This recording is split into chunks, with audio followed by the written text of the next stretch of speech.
Today is day 4 of the cross-country journey, and I am here right outside of Buffalo, Wyoming. I am at the Bighorn Mountains.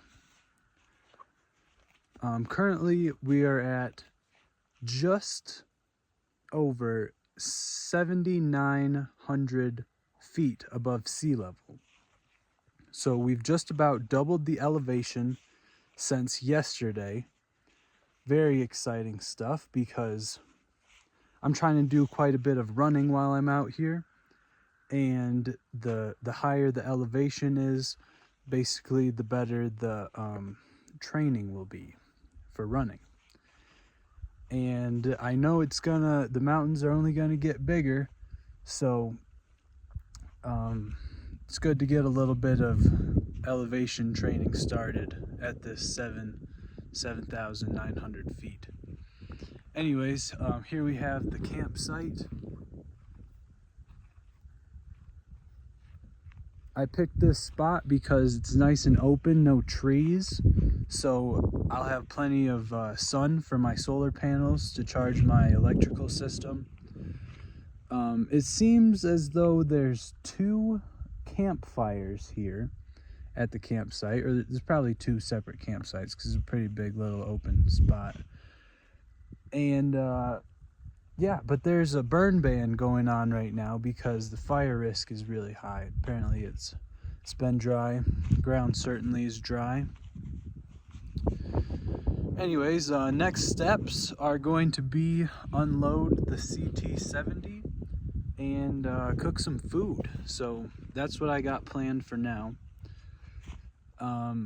Probably go running a little later. I would have to say it's quite a bit cooler here than when I was down in the Badlands. I didn't stay at Badlands very long just because I was kind of almost disappointed with the amount of trails in the park. And I mean, it was a beautiful experience, no doubt about that, but they had signs everywhere saying please stay on the trail and please stay on trails and roads, and I ran pretty much all the trails within a 5-mile run in Badlands. So now we're here, National Forest. In the distance over here you can see some yellow, so the trees are changing colors. I haven't seen any bright reds. There's certainly a lot of pine trees out here. And then up this way we have more mountains, bigger mountains I should say, and I just figured might as well park the van because it was it was a dirt road to get here. But anyways, I'm gonna unload the bike, get some food cooking, and probably just chill. There's no service up here, so I'm just gonna be kind of chilling out. I'm probably gonna do a bit of stretching because man, my body is tight. And I also got my solar shower up here full of water, so I can do a nice run, nice hard run, and get super sweaty and then take a shower. So the technology here with the solar shower is it's just a 4-inch PVC pipe painted black, and then it's got a little fitting right here to hook the hose up to. Found a nice spot to fill up my water tanks and my shower at a gas station. Tasted the water before I started filling up. It tasted well. Tasted good. But I'd have to say it's mighty chilly, and it's peak of the day, about 1:00 p.m. So I don't think it's going to be getting too much warmer. Might be a cold shower, but we'll see. We'll see what we got to do. Yep, without further ado, let's unload that bike.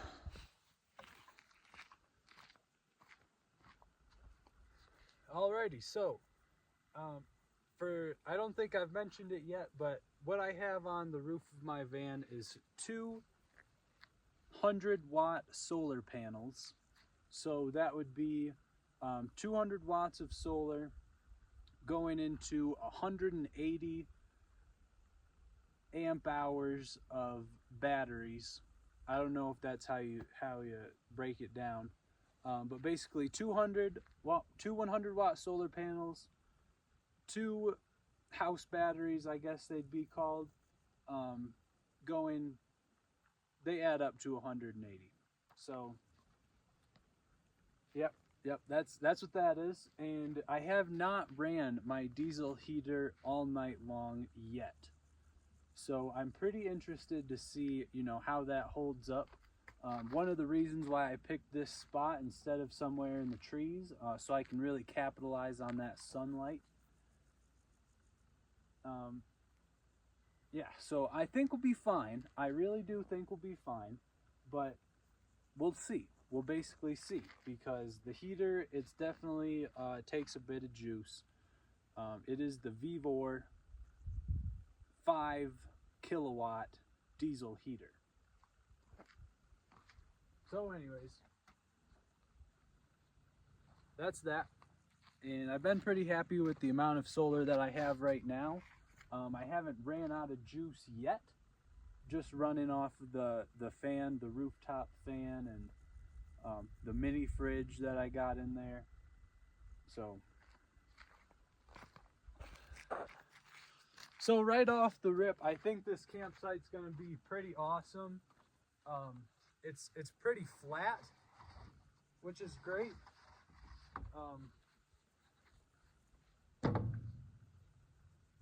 At least I parked in a spot that's flat. Some of it's less flat than others. And I'm really kind of hoping that I can find some alpine lakes. That's why I'm unloading the bike right when I arrive here, because I need to kind of tour the area a little bit, find the alpine lakes, and I'm thinking I'll go fishing. So I'm not much of a fisherman. I've caught a fish or two in my day, but only a fish or two, not too many more than that. But I'm thinking it might be fun, so that's how that's gonna go. And pretty much just get a lay for the land. I already mentioned I'm trying to get some running in, a couple miles. So I think that this place is beautiful, first of all. But I think that if I find a beautiful trail, that would be ideal. I was just looking up this way. I'll probably ride the bike up there. So let's get this puppy down. Now, in the first video that I made, I kind of struggled to get it down. I struggled pretty good to take it out. So let's hope that it's a little easier this time.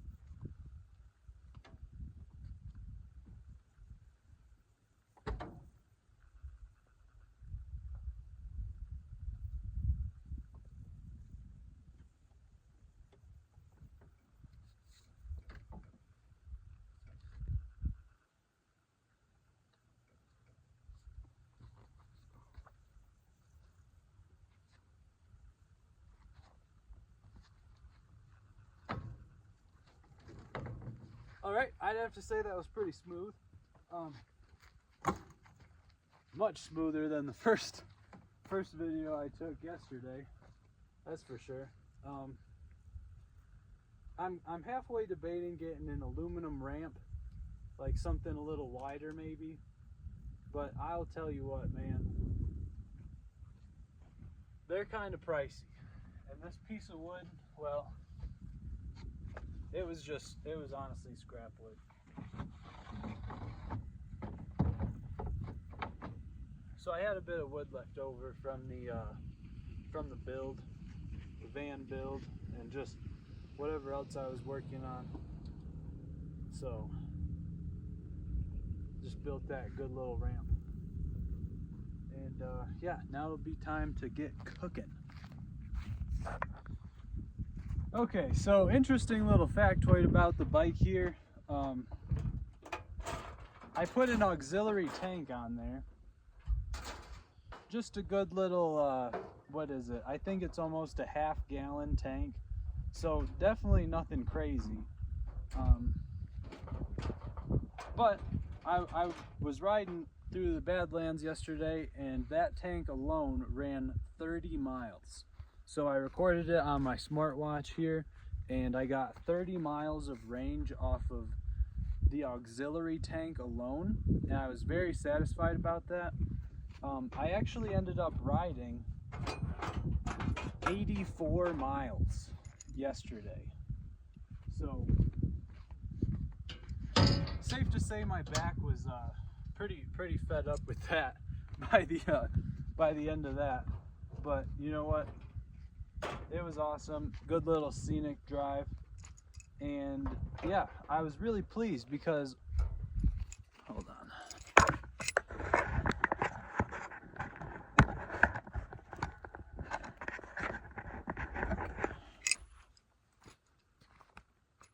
So yeah, I was really pleased with the range that I pulled out with the bike yesterday. 50-mile ride going just straight through the Badlands, and I still had plenty of gas in the tank. Like, I could have kept going a little ways. Might have been pushing it a little bit. But basically it's just kind of reassuring, you know, I can be out here. I'm pretty sure I'm only like 14 miles from Buffalo, Wyoming right now, like the heart of the city. So if I ever needed to run out for supplies, I absolutely can make it there and back with the CT70. So that was just very pleasing, and I'm almost out of this. I'm almost out of the propane for this little stove here, so I might be running out sooner than later. But this is the first thing I've been eating today, because I was originally planning to stop at the Black Hills in South Dakota, and basically I was just weighing my options. You know, Black Hills, South Dakota has a maximum elevation of, I think, 7,000 feet, something like that, and I'm above 7,000 feet right here. So I'm definitely looking to them mountains up there. Some more elevation. You know, being from Michigan, that's kind of what it's all about, right? Trying to get in that elevation territory.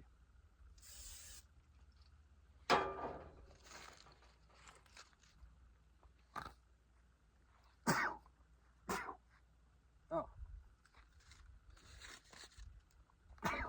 Okay. Anyways, what else was I gonna say? Oh yeah. So I passed up a Walmart about not too far back, because I figured there'd be one when I got here to Buffalo. And boy, oh boy, was I wrong. Buffalo has a population of about 4,000. 4,000, just ridiculous.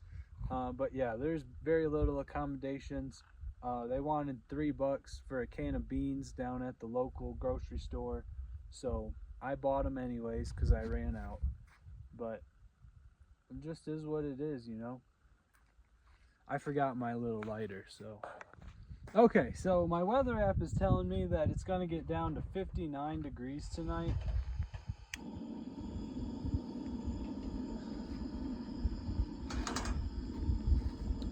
$59 degrees. It's probably going to be a little bit colder than that in the real feel, just because I'm already pretty chilly. It's like 70 out here, and I'm pretty good and chilly, so I might even end up running with the shirt on. Usually I just run in shorts and no shirt, but yeah, it's a little bit chilly out here, so that just is what it is. No big deal. Anyways, I think that's gonna wrap up this part of the video, just kind of getting settled in here in Bighorn National Forest. So I'm gonna cook up this food here and yeah, go for a little ride after that.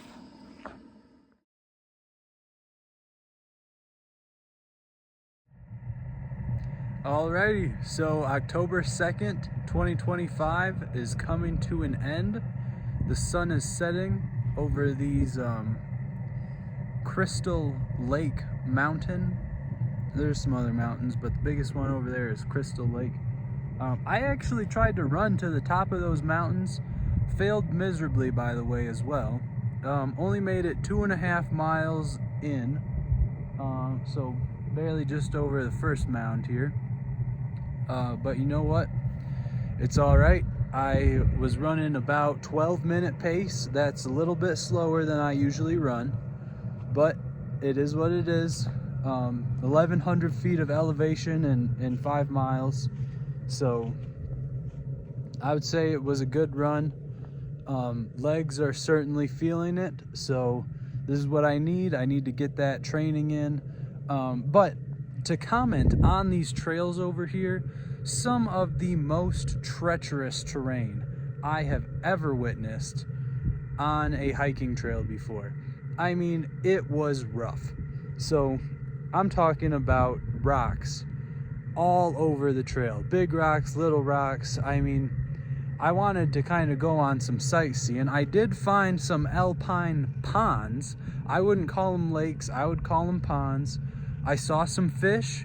However, they were over 1.5 miles into that treacherous trail over there. So it was not something I was willing to bring a fishing pole and a tackle box over to. That's for sure. Anyways, what else is going on? Oh yeah, so basically, since that trail was it was just rough in general. It was a pretty rough trail. So I'm loaded up, got the bike back loaded up, got everything's ready to roll. I never even ended up being able to use the shower today because it's cold. I'll tell you what, I don't have any service, so I'm not even able to see what the real actual temperature is, but I'm assuming low 50s, might even be in the 40s. I mean, my fingers and my toes are freezing cold. So I got the diesel heater running already, so I can crawl in there and it'll be cozy.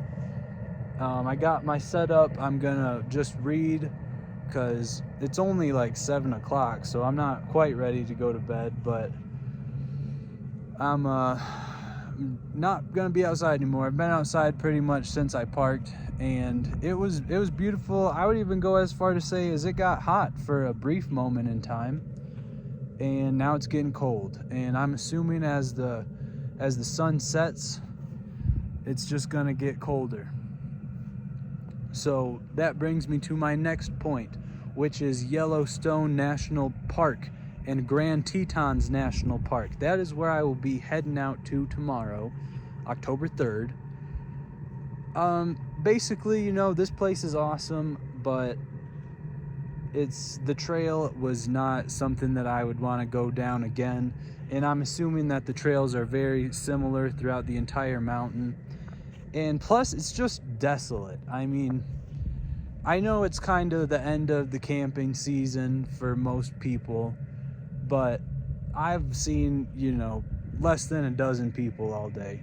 So that was kind of scary for me, mostly because I'm not sure if they have grizzly bears or black bears out in these mountain ranges, but I'm assuming there might be. And I did not bring any bear spray. I still need to purchase some bear spray. So once I'm armed up with some bear spray, I'll feel a lot more comfortable about going out there. The other amazing thing would have to be this Garmin watch I upgraded just a couple weeks ago. It's the Phoenix 7X, and it's got this feature where you can get just as lost as you please, and I did. And then you just press a couple of buttons on the watch, return to start, and it will show you a map with arrows, with a line. It's like the GPS maps on your phone, except it's how to get back to where you started, which could have been a lifesaver today. I mean, because there were multiple different trails, you know, going from one place to another, and I didn't bring any water. So I would not have probably made it if I got lost in them woods. But I wasn't even relatively concerned about that because the watch is just incredible. The battery lasts like 4 weeks, 5 weeks, something ridiculous. Anyways, I'm currently right next to Buffalo, Wyoming, and I think I'm gonna head out, make my way down to Yellowstone. I got a feeling it's probably about 5 hours, maybe less than 5 hours from here, and hopefully there will be a Planet Fitness along the way, because I just don't think I can really manage to shower with how chilly it is. I mean, maybe in the heat of the day tomorrow, we'll see. I don't think I'll die, if I don't find a Planet Fitness, but it would be nice for sure. I think the biggest city I'll be hitting is going to be Cody, Wyoming. Cody, Wyoming. Never been really anywhere that I am before, so I'm kind of excited, see what that's all about. And the other thing is, I'm really pleased with kind of how I've been strolling along the countryside. I do want to get to Yellowstone and Grand Tetons as soon as possible, because I already know it's not going to be getting any warmer over there. And they might even close some or most of the park by the time it gets chilly enough. So I'm just praying that they didn't close it on October 1st yesterday, because I'll be rolling in. And really, I'm just optimistic that it's going to be an amazing time. I mean, I know it will be. I just hope they don't have most of the park closed. I hope there'll be a couple more people around than there is over here. Just a couple. Anyways, yep, that's the plan for tomorrow. And also the trailhead is only less than a half mile that way. So that was pretty nice. And I'm really not that far off the road. I think the highway, scenic byway, highway, whatever, the one that's just right over there, it'll take me straight to Grand Tetons, and it'll take me straight to Yellowstone. From Yellowstone, I'll start heading south. Grand Tetons is just south of Yellowstone, so I'll hit those, and then after that, I'll might even turn around and go southeast a little bit to hit Colorado. I don't really have a preference, I guess. I haven't done enough research on if I should hit Colorado or Utah first, but I'm like halfway through Colorado if I were to go dead south. I'm already past the Front Range in Colorado, which is exciting, which is very exciting, because 4 days driving in this van that's as old as I am, and made it over 1,000 miles from home into the Rocky Mountains. And boy, is it cold. But it's okay. I packed my skis. I packed plenty of clothes. I could be wearing more than I am now for layers, but I got my sleeping bag set up. The heater's running, so I think I'll be all right. Anyways, that's wrapping out today. Looks like the sunset is just about finished from over the mountaintop there. And I would call it a successful day. Didn't get eaten by a mountain lion, a grizzly bear, or get lost in the woods. So, great day overall. Really enjoyed the pine trees all around. Beautiful scenery. And, yep, back on the road tomorrow.